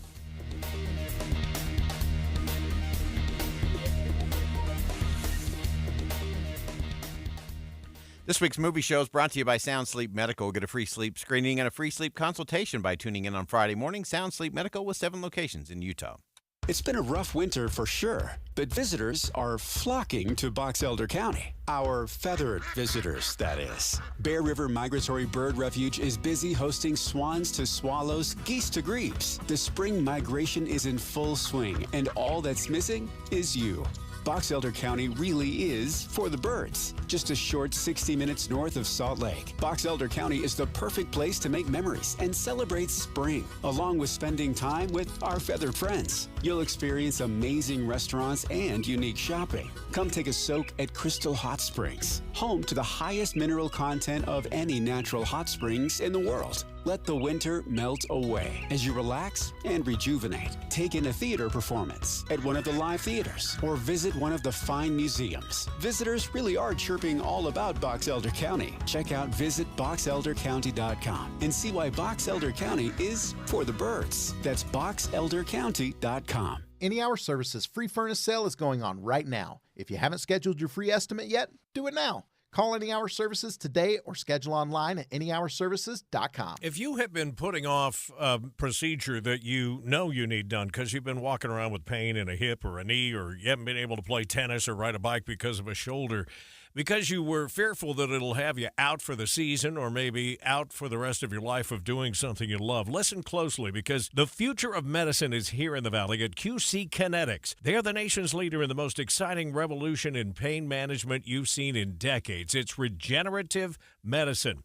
Surgery, steroids, drugs, these may no longer be your best option. You need to call QC Kinetics today. They're under the leadership of National Medical Director Dr. Mitchell Scheinkup, who's been at this for 20 years in clinical work, tons of research, teaching, and publishing, and he wants you to get that relief without surgery or downtime. Do this today. Call QC Kinetics for a free consultation, 385-766-1987. That's 385-766-1987. QC Kinetics. Analytics, 385-766-1987. How's the water where you live? Depending on where you live in Utah, the water coming out of your tap might be really hard and not taste very good. It might be leaving spots on your glasses and shower and leaving your skin dry. We want you to know our friends at Superior Water and Air have solutions for your home and your business, by the way. They have the best, most efficient water softeners in Utah, but not only that, they also have water purifiers that will give your family crystal clear drinking water. And if you're still using those big unsanitary water bottles in your office, let Superior hook you up to a more convenient, trusted water system. When you think of Superior Water and Air, think of solutions for everything in your home, from plumbing to water heaters to furnaces and air conditioning, and of course those great home standby generators. To keeping the air in your home as healthy as possible, especially during these inversions. I had Superior install 2 things in my home that have helped us so much. We have an air purifier and a humidifier hooked right up to our furnace. Call Superior today, 974-9090, or go to superiorwaterandair.com. Advertising used to be simple. Your options were radio, TV, newspaper, and let's not forget the yellow pages. Now it seems like a tidal wave of options. Podcast, cable TV, streaming, OTT, CTV, audio networks, smart speakers. On top of that, you need digital marketing for your website along with SEM, SEO, display, video, YouTube, email, and all the social media platforms. Look, you're the expert in your business. Wouldn't it be nice to have an expert to market you? We are Bonneville Salt Lake, the local marketing and media company you know and trust. We reach customers across all digital and social platforms and have the reach of traditional advertising available as well. We find your customer anytime, any place, anywhere on any device here in Utah or anywhere in the world. We work to optimize your results with our in-house local team of experts, providing you with qualified leads, not just impressions. Contact Stephanie Palmer at KSL for a free consultation, including a complete digital audit with no obligation or cost to you. Email spalmer@ksl.com. That's spalmer@ksl.com. Victor deployed for the first time to Afghanistan in 2003. At 4 in the morning, my phone rang. They said, "I regret to inform you that your husband was wounded in action." Victor sustained a moderate traumatic brain injury. I was doing school full-time, and I was also then caring for Victor. One of the most important elements of caregiving is taking care of yourself. I just didn't want to forget that I also had goals and that I also had a life. What I did is I challenged Victor to meet me halfway. There are almost 6 million military and veteran caregivers across the nation. We have our own journey, and we can fulfill that journey at the same time that we are helping our loved one. Visit aarp.org/caregiving for a free military veterans guide to navigate your caregiving journey and better care for your loved one and yourself. Brought to you by AARP and the Ad Council. Email from school about the incident today. Scary.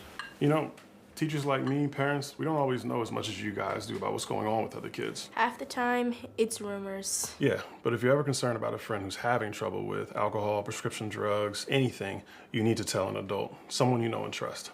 That can be hard, but speaking up about a problem is what helping a friend is all about. For more information, visit underagedrinking.samhsa.gov. I'm Dave Cawley, investigative journalist and host of the podcast Cold. In October of 1985, a woman named Cherie Warren left work at a busy Salt Lake City office to meet her estranged husband at a downtown auto dealership. She never made it home. Cherie's car surfaced weeks later in Las Vegas. In the parking lot of a hotel casino. No one knows how it got there. Strange. It was strange. Both Cherie's estranged husband and her boyfriend raised suspicion for investigators. I kind of thought that he might have done something. But no arrests were ever made. In Cold Season 3, we dig into double lives, make new connections in the case, and examine the difficulty raised by reasonable doubt. We want answers just as much as anyone else. They have creeps like that now too, so nothing's changed. That's the new Cold Season 3, The Search for Cherie, now available anywhere you get your podcasts. With the 3 things you need to know this hour, I'm Dan Bomas. First, the chair of Utah's Republican Party says he didn't see much of the bad behavior that other delegates to the state convention complained about. Second, the White House is urging Hamas to accept the ceasefire deal proposed by Israel. And third, protesters at Columbia University are defying a deadline to clear their tents off the campus. 66 degrees, partly cloudy in Salt Lake City. Back to Inside Sources on KSL News Radio. Get deeper insights on the news from inside sources. Welcome back to Inside Sources here on KSL News Radio. It's great to be with you today. As always, I am Boyd Matheson. As we round out the program today, of course, over the weekend was the official, we always called it Nerd Prom in Washington, D.C. The White House Correspondents' Dinner took place over the weekend. Opportunity for a lot of those who have pretty miserable lives during the other 51 weeks of the year. And they get together and celebrate themselves mostly. It's the media, the politicos, all getting together for an interesting night. I thought this year's was a little weak sauce, to be honest. I don't think there was a lot of great lines or a lot of great energy to any of it. But I want to get to an element of this that we've talked about on this show before, and it really comes out in a place like the White House Correspondents' Dinner. In fact, there was a great piece today in the Washington Post by Jesus Rodriguez. He's the political reporter for the style section. So this is the style section of the Washington Post. And he broke it down really well in terms of what happens at these big kind of events where you've got big media personalities, big politicos, and a lot of people who are scrambling in between. Jesus Rodriguez referred to it as the stare. It's the D.C. scan is what we referred to it as in my day. And I've seen this so many different places and spaces. You're in a room like that. You're having a conversation with someone, and it's like their head is on a swivel. They are constantly scanning the room. They're looking around. They're trying to find that next target or that next person. And really interesting. Sometimes they're looking for a better conversation.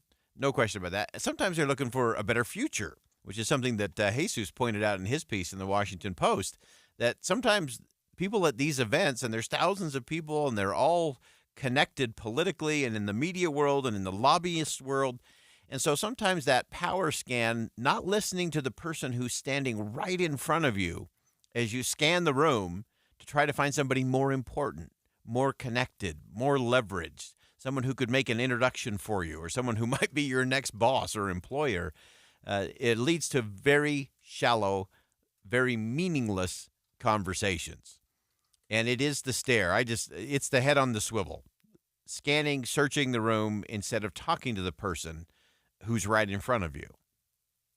Now, I get it. Washington is a place where most are looking out for themselves. Most are trying to get that next step on the career ladder, and that's okay. Those are all healthy, good things.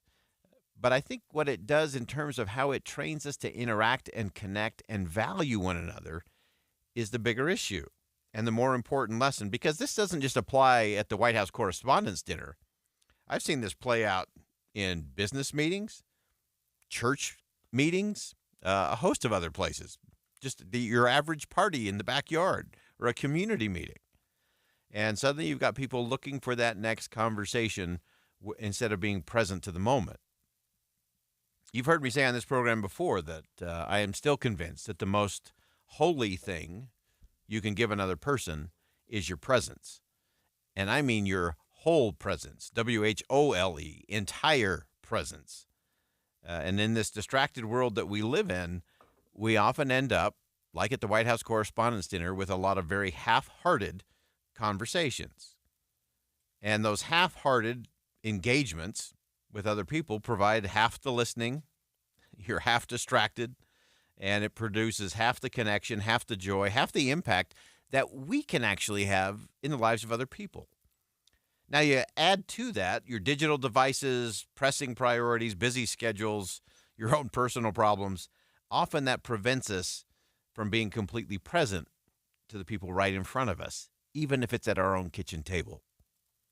How often are we just not present because we're scanning for the next thing, whether we're looking over our spouse's shoulder at the TV to see what the score of the game is, whether we're looking past one of our children as we look at our digital device to see what that incoming text message was. So learning to be wholly present, completely present, leads us to that holy presence where we actually give the best of ourselves and receive the best of others. And that's where transformation happens. But sadly, we continue to validate and even celebrate what we do at these big events or in these other settings where we're no longer worried about building a relationship. We're just having one more transaction after one more transaction so we can get on to the next thing, the next person, the next opportunity, the next leverage moment. None of that leads to places that are really uplifting or transformational. I've seen some people in my day who really have the gift of being wholly present, and they are the people who always make a difference because they're there. They're fully there. They're not looking for what's next. They're fully present in what's now. They see people. They see people deeply. Our friend David Brooks, a good friend of the show, he always talks about what we want most in our lives, in our existence, is to be able to be deeply seen. And when we see others deeply by being wholly present, we're more likely to be deeply seen. And that's actually where this wonderful thing called a relationship begins.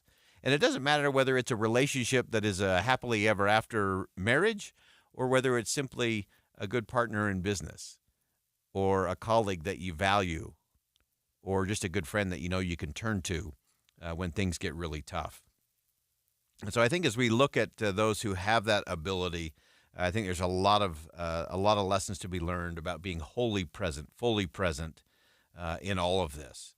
So rather than being distracted, to just be focused. And often that requires us to put our digital devices away.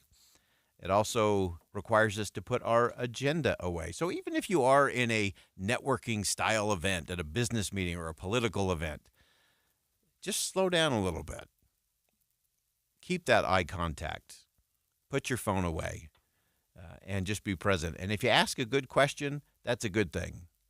But if you really want to have a transformational, wholly present moment, learn the art of asking the follow-up question and then the ability to actually listen to the other person's response. So lots of lessons coming out of the White House Correspondents' Dinner over the weekend. Most of them will come and go real quickly, but learning to be present. Don't keep scanning the room. Don't develop that DC stare. Be wholly present. You'll find yourself on holy ground.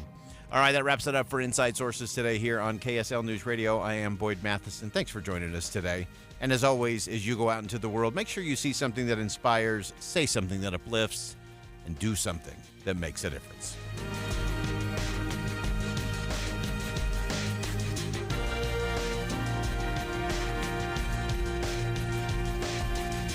KSL FM Midvale. KSL Salt Lake City. From the KSL Common Spirit Health Studios, this is KSL News Radio. Utah's news, traffic, and weather station. Good afternoon, 3 o'clock at KSL News Radio. I'm Jeff Kaplan. 68 degrees, mostly cloudy in Salt Lake City. KSL's top story. He won at the GOP convention, but gubernatorial candidate Phil Lyman might have a problem. There are claims that his running mate isn't qualified to run. Phil Lyman's interpretation of a line in the Utah Constitution is what's up for debate, specifically the part that reads, resident citizen of the state for 5 years, next preceding the election. Lyman's statement referred to an Ohio Supreme Court ruling the term next would require any period of 5 years preceding the 2024 election, and says Lane Bangerter meets the requirement. But Senator Todd Weiler gave David Dujanovic his legal interpretation of the line. It's very clear that the intent is it has to be 5 years up to the date of the election, and we know that hasn't been met here. We've yet to reach the elections office for clarity on the verbiage. Eric Cabrera, KSL News Radio. The Lyman campaign has released a statement saying Lane Bangerter has lived in Utah more than 30 years. They admit he's also lived in Idaho and insist he is still a fully qualified candidate for lieutenant governor. Over the weekend, our Lieutenant Governor Deidre Henderson said the Republican Party convention was inappropriate for children.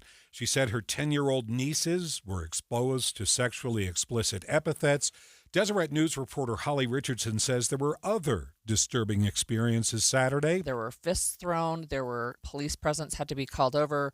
There were delegates walking around in a T-shirt that said, "Make tar and feathers legal again." And the response from the party chairman. Utah GOP Chair Robert Axon told me from his view on the stage. Most people there participated in positive ways and participated in respectful